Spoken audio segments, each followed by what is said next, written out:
Assalamualaikum warahmatullahi wabarakatuh. Perkenalkan, nama Citra Melani Lestari dengan NPM 21210100075 akan menyampaikan materi kelompok 10 yang berjudul tokoh-tokoh yang berpengaruh dalam perkembangan filsafat hukum Islam serta pemikirannya. Yang pertama ada Al-Kindi. Al-Kindi menyatakan bahwa definisi filsafat tanpa menyatakan bahwa definisi mana yang menjadi miliknya. Yang disajikan adalah definisi-definisi dari filsafat terdahulu, itu pun tanpa menegaskan dari siapa diperolehnya. Yang kedua Al-Farabi. Al-ilmu bimawjudat bimahiyya al-maujad, yang berarti suatu ilmu yang menyelidiki hakikat sebenarnya dari segala yang ada ini. Al-Farabi berhasil meletakkan dasar-dasar filsafat dalam ajaran Islam. Dia juga berpendapat bahwa tidak ada pertentangan antara filsafat Plato dan Aristoteles, sebab kelihatan berlainan pemikiran tetapi hakikatnya mereka bersatu dalam tujuan. Pola pikir pada bidang maktik dan fisika, Al-Farabi berpendapat dengan alur pikir Aristoteles. Dalam bidang etika dan politik, ia berpendapat dengan Plato. Persoalan metafisika, ia sependapat dengan Plotinus.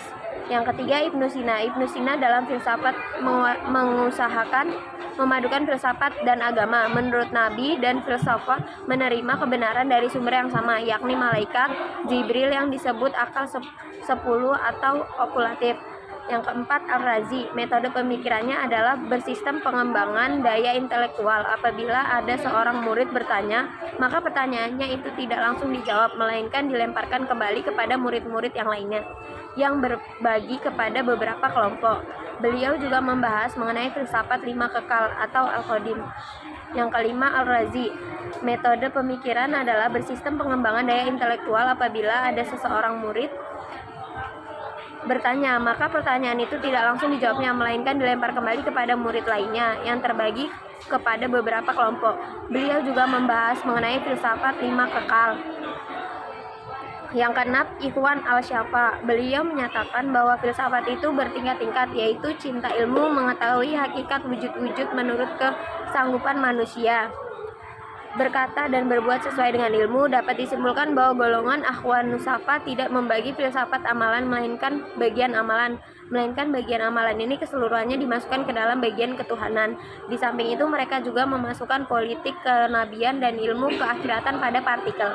Yang ketujuh Al-Ghazali. Kerangka Al-Ghazali berjumlah lebih dari 100 buah. Kerangka meliputi berbagai macam lapangan ilmu pengetahuan seperti ilmu kalam, fikih, tasawuf, akhlak, autobiografi. Sebagai besar karangannya adalah berbahasa Arab, sebagaimana lagi membahas Persia.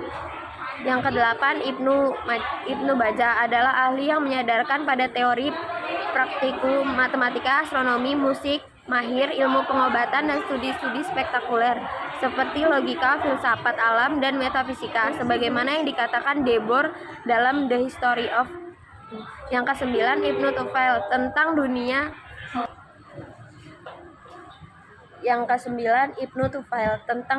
Salah satu masalah filsafat adalah apakah dunia itu kekal atau diciptakan oleh Tuhan dari ketiadaan atas kehendaknya. Dalam filsafat Muslim, Ibnu Tufail sejalan dengan kemahiran Dostoyevskinya menghadapi masalah dengan tepat, sebagaimana Kant tidak seperti pendahulunya, tidak menganut doktrin saingannya sekalipun dia tidak mendamaikannya. Yang terakhir ada Ibnu Rushd. Pencari Tuhan, Ibnu Rushd meneliti berbagai golongan yang timbul dalam Islam. Menurut pendapat dia, yang paling terkenal yaitu ada 4: Asy'ariyah, Mu'tazilah, Batiniyah, Hasyawiyah. Masing-masing golongan mempunyai kepercayaan yang berlainan tentang Tuhan dan banyak memindahkan kata-kata syara, arti lahirnya, kepada tawilan-tawilan yang disesuaikan dengan kepercayaan. Baik, mungkin itu yang dapat saya sampaikan. Saya akhiri. Wassalamualaikum warahmatullahi wabarakatuh.